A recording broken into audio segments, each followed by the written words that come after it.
রাসূলুল্লাহ সাল্লাল্লাহু আলাইহি সাল্লামের শৈশবের কিছু ঘটনা জানা যাক। তিনি একবার মদিনায় গিয়েছিলেন। তার শৈশব নিয়ে খুব বেশি বর্ণনা নেই, কারণ তখন তিনি নবী ছিলেন না। তার শৈশবের একটি ঘটনা আমরা জানি উম্মে আইমান থেকে।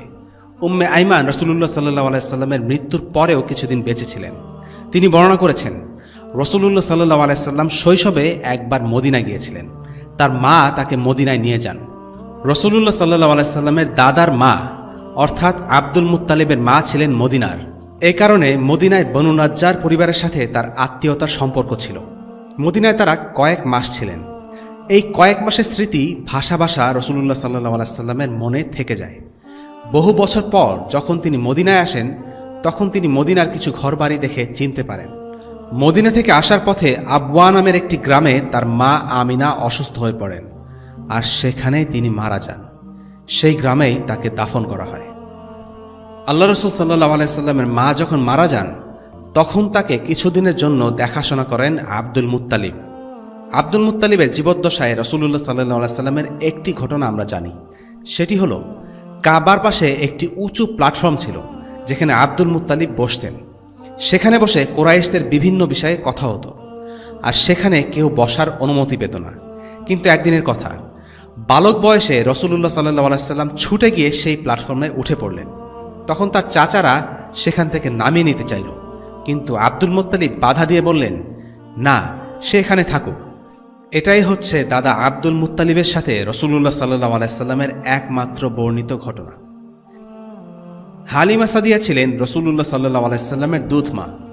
তিনি তার বান্ধবীদের সাথে মক্কায় এসেছিলেন শিশুর খোঁজে, যাকে তারা লালন পালন ও দুধ খাওয়াবার জন্য নিয়ে যাবেন। এটা ছিল তাদের ব্যবসা।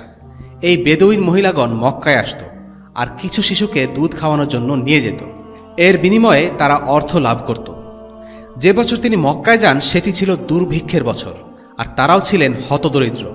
তারা মক্কার বিভিন্ন বাড়িতে গিয়ে দুগ্ধপোষ্য সন্তানদের খোঁজ করতে লাগলেন। বেদুইন মহিলাদের প্রত্যেকের কাছেই মুহাম্মদ সাল্লাল্লাহু আলাইহি সাল্লামকে উপস্থিত করা হয়, কিন্তু তারা কেউই একে নিতে রাজি হয়নি। এর কারণ ছিল, নবীজি ছিলেন ইয়াতীম। তারা বলতে লাগলো, এই ইয়াতীম আমাদের কি উপকার করবে? কে আমাদের টাকা দেবে? তার তো বাবা মারা গেছে। তারা ভাবল যে তার মা তাদেরকে বেশি কিছু দিতে পারবেন না। কাহিনীটা হালিমার ভাষাতেই শোনা যাক। দিন শেষে আমার সব বান্ধবী নিজেদের সঙ্গে শিশুদেরকে নিয়ে তাদের তাঁবুতে ফিরে যাচ্ছিল, একমাত্র আমি ছাড়া। আমি আমার সাথে নেবার মতো একটি শিশুকেও পেলাম না। রাতের বেলা আমি আমার স্বামীকে ডেকে বললাম, শোনো, আমি আগামীকাল সকালে মুহাম্মদ নামের ওই বাচ্চাটিকেই নিয়ে আসব। আমি খালি হাতে ফিরে যেতে চাই না। আমার স্বামী রাজি হলেন। পরদিন সকালে আমি মুহাম্মাদের মা আমিনা বিনতে ওয়াহাবের কাছে গেলাম। তাকে গিয়ে বললাম, আমি আপনার সন্তানকে নিতে রাজি আছি। এর আগের রাতে আমরা একটুও ঘুমাতে পারিনি, কারণ আমাদের উটকলি কোনো দুধ দিচ্ছিল না। দুর্ভিক্ষ ও ক্ষুধার কারণে আমি আমার সন্তানকেও দুধ পান করাতে পারিনি। সে সারা রাত কান্নাকাটি করে আমাদেরকে ঘুমাতেও দেয়নি। যখন আমি মুহাম্মাদকে আমার তাঁবুতে নিয়ে এলাম, তখন আমার স্তন যেন এই শিশুকে স্বাগত জানালো। তাকে সবটুকু দুধ দিল, যতখানি তার প্রয়োজন ছিল। সেই দুধ আমার সন্তানের জন্যও যথেষ্ট ছিল। সেই রাতে আমরা অনেক দিন পর পুরো রাত শান্তিতে ঘুমাতে পেরেছিলাম, কারণ আমার ছেলে গত কয়েক রাত ধরে ঠিকমতো ঘুমোতে পারেনি। এরপর আমার স্বামী উটের দুধ দহন করতে গেলে উটটি এত দুধ দিল যে আমার স্বামী আমার কাছে ফিরে এসে বললেন, হালিমা, তুমি তো এক বরকতময় আত্মাকে নিয়ে এসেছ। মক্কায় আসার সময় আমি একটি দুর্বল গাধার পিঠে ছিলাম। এটি এত ধীরে চলছিল যে এটার সাথে তাল মিলাতে গিয়ে অন্যদেরও আস্তে চলতে হচ্ছিল, আর এই কারণে বাকি সবাই বিরক্ত হচ্ছিল।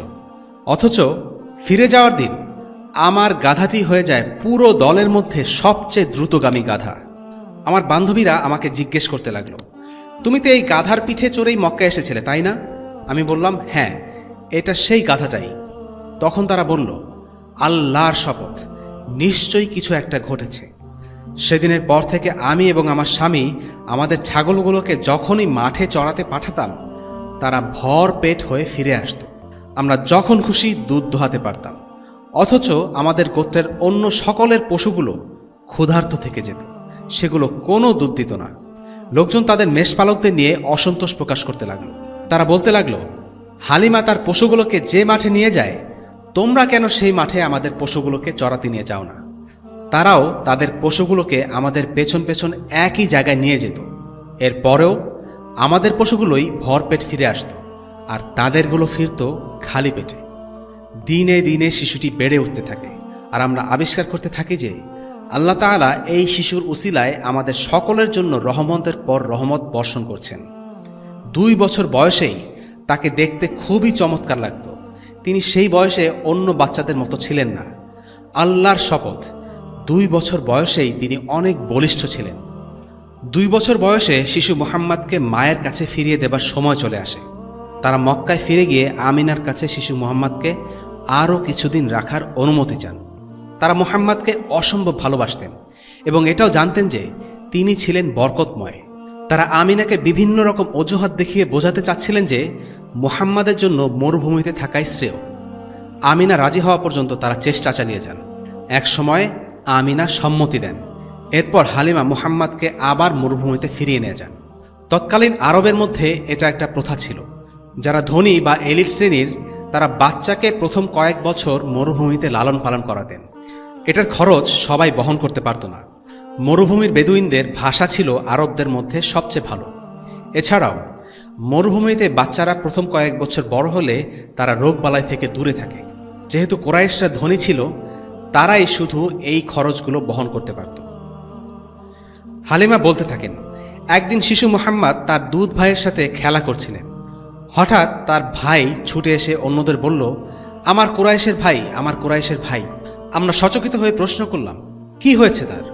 সে বলল, আমি দেখলাম 2 জন সাদা কাপড় পরা লোক মাটিতে নেমে তাকে ধাক্কা দিয়ে মাটিতে শুইয়ে দিল, এরপর তার বুক চিরে ফেলল। এ কথা শোনার পর আমি আর তার বাবা ছুটে গেলাম। মুহাম্মাদের মুখ ফ্যাকাশে। আমরা তাকে জিজ্ঞেস করলাম, কি হয়েছে বাবা? তিনি বললেন, 2 জন লোক এসে আমার বুক চিরে আমার ভেতর থেকে কিছু একটা বের করে নিয়ে গেল। আমি মুহাম্মাদকে খুব বেশি ভালোবাসতাম। কেউ তার কোনো ক্ষতি করুক, এটা আমি কিছুতেই চাই না, বিশেষ করে আমার তত্ত্বাবধানে থাকা অবস্থায়। তাই দ্রুত মক্কায় ফিরে যাওয়াই সঙ্গত মনে করলাম। মক্কায় গিয়ে আমিনার কাছে বললাম, এই যে মুহাম্মদ, এখন থেকে আপনি তাকে নিজের কাছে রাখতে পারেন। আমরা আমাদের দায়িত্ব পূর্ণ করলাম। আমিনা মুখে বিস্ময় নিয়ে বললেন, মাত্র কদিন আগেই তো তোমরা নিজেদের কাছে রাখার জন্য খুব উৎসাহ দেখাচ্ছিলে, এখন হঠাৎ করে কেন তাকে ফিরে যেতে এলে? আমরা কোনো উত্তর দিলাম না। কিন্তু মা আমিনাও নাছোড় বান্দা, তিনি আমাদেরকে বারবার প্রশ্ন করতেই লাগলেন। এক পর্যায়ে আমরা তার কাছে আসল ঘটনা খুলে বললাম। সব শুনে আমিনা বললেন, তোমরা কি তাকে নিয়ে এই ভয়ে শঙ্কিত যে শয়তান তার কোনো ক্ষতি করবে? আল্লাহর শপথ, এমনটা হতে পারে না। তাকে যখন আমি গর্ভধারণ করি, সে ছিল সবচেয়ে হালকা, আর যখন তাকে প্রসব করি, তার জন্ম অন্য সব বাচ্চাদের মতো ছিল না। যখন সে বের হয়ে আসলো, আমি আলো দেখতে পেলাম, যা ছিল আসাম পর্যন্ত বিস্তৃত। তাই বলছি, আল্লাহর সুরক্ষা তার সাথে আছে। আমি নিশ্চিত তার ভবিষ্যৎ খুবই উজ্জ্বল হবে। এটুকু এক নাগারে বলে মা আমিনা থামলেন। হালিমা আস-সাদিয়ার ঘটনা থেকে আমাদের অনেকগুলো শিক্ষা নেওয়ার আছে। 1, আল্লাহ রসুল সাল্লাল্লাহু আলাইহি ওয়াসাল্লাম ছিলেন একজন বরকতময় মানুষ। তার জীবনের পুরোটাই ছিল বরকতময়। তিনি যেখানে গিয়েছেন, যাদের সাথে ছিলেন, সব কিছুই বরকতময় হয়েছে। হালিমার জীবনের সব কষ্ট যেন এক নিমিষে দূর হয়ে গেল যখন তিনি শিশু রাসূলুল্লাহ সাল্লাল্লাহু আলাইহি সাল্লামকে তার সাথে রাখা শুরু করলেন। 2, আমরা জানি না আল্লাহ আমাদের কল্যাণ কোথায় রেখেছেন। সে সময়ে বেদুইন পরিবারগুলো কোনো ইয়াতিমকে রাখতে চাইত না, কারণ এতিমের পরিবার খুব ভালো অর্থকড়ি হয়তো দিতে পারবে না। এটা ভেবে হালিমার মন খুব খারাপ ছিল। কিন্তু পরবর্তীতে দেখা গেল আল্লাহর রাসূল ইয়াতিম হলেও যে বরকত তিনি বয়ে এনেছেন তা বাকি সবাইকে ছাড়িয়ে গেছে। সবচাইতে লাভবান ছিলেন হালিমা। কাজেই কোনো ঘটনায় বাহ্যত আমাদের চোখে কল্যাণ ধরা না পড়লেও নিরাশ হয়ে যাওয়া উচিত নয়। কেননা আমাদের দেখাশোনার বাইরেও আরেকটি জগৎ আছে, সেটা হলো আল গায়েব, আর কল্যাণের মালিক হলেন আল্লাহ। এই বিশ্বাস আমাদের রাখতে হবে। 3, আরবদের মধ্যে যারা অভিজাত আর সামর্থ্যবান, তারা তাদের শিশুদেরকে বেদুইনদের কাছে পাঠিয়ে দিত যেন মরুভূমির প্রাকৃতিক পরিবেশে তারা সুন্দর ও শক্ত সামর্থ্য হয়ে বড় হতে পারে। কিন্তু আমাদের সময়ে এই চর্চার ধারে কাছেও আমরা নেই। 4 দেয়ালের দালানের মাঝে কৃত্রিম বিনোদনের পরিবেশে টিভি, মোবাইল আর কম্পিউটার গেমস খেলে আমাদের শিশুরা যেভাবে বড় হচ্ছে, তাতে তাদের মানসিক বা শারীরিক কোনোটিরই স্বাভাবিক গঠন হচ্ছে না। একটি বিচ্ছিন্ন আত্মকেন্দ্রিক জাতি গড়ে উঠেছে, যারা নিজেরা কোনো কিছু চিন্তা করতে পারে না, যাদের জ্ঞানের গভীরতা নেই, আচরণে আছে ভনিতা। সবাই নিজের অন্তর নিয়ে যতটা চিন্তিত, তার থেকে বেশি চিন্তিত সমাজের কাছে বানানো নিজের মেকি ইমেজ নিয়ে। এরা ইঞ্জিনিয়ার বা ডাক্তার হয় বটে, প্রকৃতি আর মানুষের দেহ নিয়েও হয়তো একটু আধটু গবেষণা করে, কিন্তু এই প্রকৃতিকে যিনি সৃষ্টি করেছেন, মানুষকে যিনি সৃষ্টি করেছেন, সেই সত্তাকে তারা চিনতে পারে না। প্রকৃতির সাথে তাদের কোনো সম্পর্ক নেই, তাদের জীবন কৃত্রিমতায় ভরপুর। তারা অস্থির হয়ে দুনিয়ার পেছনে ছুটে বেড়ায়, কিন্তু তাদের অন্তরে শান্তি নেই। সমাজ আর মিডিয়া যা শেখায়, সে তার পেছনে ছোটে। ভালো মন্দ, ন্যায় অন্যায়ের সংজ্ঞাগুলোকে তারা ধূসর চোখে দেখে। নিজেদের জীবনের অস্তিত্ব, প্রকৃতির অস্তিত্ব নিয়ে তারা গাফেল। তারা স্লোগান দিতে জানে, কিন্তু স্লোগানের অন্তর্নিহিত কথার অর্থ তারা বুঝতে পারে না। এভাবেই একটি অথর্ব জাতি গড়ে উঠেছে। অথচ 1400 বছর আগে জন্ম নিয়েও সাহাবারা এমনটা ছিলেন না। তারা সহজ সরল ছিলেন। তাদের জ্ঞানের পরিধি ছোট হতে পারে, কিন্তু সেই জ্ঞানে ছিল গভীরতা। তাদের মধ্যে লোক দেখানো মেকি ইমেজ ছিল না। তারা যেটা বিশ্বাস করতেন, সেটাকে সততার সাথে বিশ্বাস করতেন। তাদের হয়তো অনেক প্রযুক্তি ছিল না, কিন্তু তারা জানতেন এই দুনিয়ায় তারা কেন এসেছেন, মৃত্যুর পর তারা কোথায় যাবেন।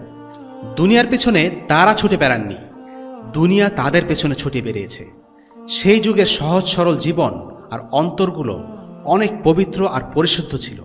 তারা স্বাধীনভাবে চিন্তা করতে পারতেন। আজকের আধুনিক সভ্যতাগুলো মানুষের চিন্তা চেতনা আর অনুভূতিকে নিয়ন্ত্রণ করে, আর সেটার নাম দিয়েছে ব্যক্তি স্বাধীনতা। আমাদের উচিত আমাদের নিজেদের ও সন্তানদের প্রকৃতির সাথে পরিচিত করে তোলা, ইন্টারনেটে আর সোশ্যাল মিডিয়ার ভার্চুয়াল জগৎ থেকে কিছুটা আলগা করে বাস্তব জীবনে অভ্যস্ত করা, কম্পিউটার গেমসের মধ্যে ঠেলে না দিয়ে খেলার মাঠে খেলতে পাঠানো। আশা করা যায় প্রকৃতির সাথে মানুষের মেলামেশার মাধ্যমে তাদের জীবনে হারিয়ে যাওয়া স্বাভাবিকতা ফিরে আসবে। 4. রাসূলুল্লাহ সাল্লাল্লাহু আলাইহি সাল্লামের বুক চিরে কিছু একটা বের করে নেয়ার যে ঘটনা ঘটেছে, এর মাধ্যমে মূলত শয়তানের প্রভাব থেকে মুক্ত করা হয়েছে। যিনি শেষ রাসূল হবেন, যিনি মানুষকে তাওহীদের বাণী পৌঁছে দেবেন, তাকে শয়তানের প্রভাব থেকে মুক্ত হওয়া জরুরি।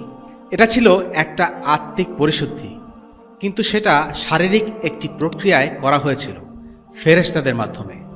মুহাম্মদ সাল্লাল্লাহু আলাইহি সাল্লাম এরপর তার মায়ের সাথে মক্কায় থেকে যান। 6 বছর বয়সে তার মা মৃত্যুবরণ করেন। এরপর মুহাম্মদ পিতৃমাতৃহীন হয়ে পড়েন। এরপর তার দাদা আব্দুল মুত্তালিবের কাছে লালিত পালিত হতে লাগলেন। আব্দুল মুত্তালিব তাকে বড় করেন, কিন্তু নবীজির 8 বছর বয়সে তিনিও মৃত্যুবরণ করেন। তখন মুহাম্মদ সাল্লাল্লাহু আলাইহি সাল্লামের চাচা আবু তালিবের কাছে বড় হতে থাকেন। তিনি তাকে আশ্রয় ও সুরক্ষা দেন, সাহায্য করেন এবং তাকে জীবনের পরবর্তী 40 বছর ধরে সহায়তা করে যান। এখন সঙ্গত কারণেই আমাদের মনে একটা প্রশ্ন জাগে, কেন আল্লাহ একটা শিশুকে এত পরিমাণ দুঃখ কষ্টের মধ্য দিয়ে নিয়ে গেলেন? জন্মের আগে তার পিতা, 6 বছর বয়সে তার মা এবং 8 বছর বয়সে অভিভাবক আব্দুল মুত্তালিব ইন্তেকাল করেন। নবীজি পুরোপুরি ইয়াতিম হয়ে যান। কয়েকটা পয়েন্টের মাধ্যমে আমরা বুঝতে পারি।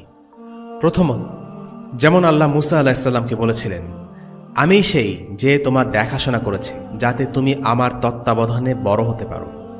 এ কথাটি আমাদের নবীজি সাল্লাল্লাহু আলাইহি ওয়াসাল্লামের ক্ষেত্রেও খাটে। দ্বিতীয়ত, আমরা জানি ইয়াতিমের জীবন অনেক কঠিন, কিন্তু একই সময়ে এই কষ্টের জীবন নবীজি সাল্লাল্লাহু আলাইহি ওয়াসাল্লামকে অনেক প্রয়োজনীয় গুণাগুণ অর্জন করতে সাহায্য করেছে। আদর ভালোবাসার মধ্য দিয়ে বড় হলে দাওয়াত দেওয়ার মতো কঠিন কাজ নবীজির জন্য সহজ হতো না।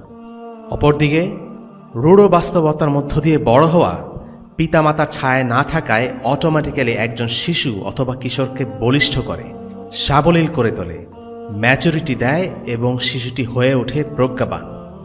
এই ব্যাপারটি আমরা যে কোনো ইয়াতিম শিশুদের মধ্যেই দেখি। তারা অন্যান্য শিশুদের যারা আদরে বড় হয়েছে তাদের চেয়ে অনেক বেশি ম্যাচিউরড। এটাই বাস্তবতা। নবীজি সাল্লাল্লাহু আলাইহি ওয়াসাল্লামকে এভাবেই বড় হওয়া দরকার ছিল। সেজন্যই আল্লাহ তাকে এত সব পরীক্ষার মধ্য দিয়ে নিয়ে গেছেন।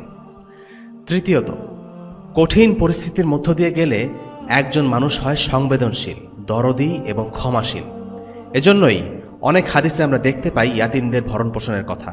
রাসূলুল্লাহ সাল্লাল্লাহু আলাইহি সাল্লাম বলেন, আমি এবং যে ইয়াতিমদের ভরণপোষণ করেছে একসাথে জান্নাতে থাকব। তিনি আরও বলেন, যখন কোনো ইয়াতিম দেখবে তার মাথায় হাত বুলিয়ে দেবে। অর্থাৎ ইয়াতিমদের সাথে সদ্ব্যবহার করতে বলা হয়েছে। কারণ নবীজি সাল্লাল্লাহু আলাইহি সাল্লাম তার নিজের শৈশবের কথা স্মরণ করে বুঝতে পারেন। এজন্য আমরা অ্যাটলিস্ট যা করতে পারি তা হল একজন ইয়াতিমের ভরণ পোষণের দায়িত্ব নেয়া এবং এটাকে আমাদের জীবনের একটা অংশ বানিয়ে নেয়া। সুতরাং এরকম কঠিন পরিস্থিতির মধ্য দিয়ে আমাদের নবীজি সাল্লাল্লাহু আলাইহি সাল্লাম স্নেহশীল এবং কোমল হৃদয়ের মানুষ হিসেবে গড়ে উঠেছিলেন। চতুর্থত,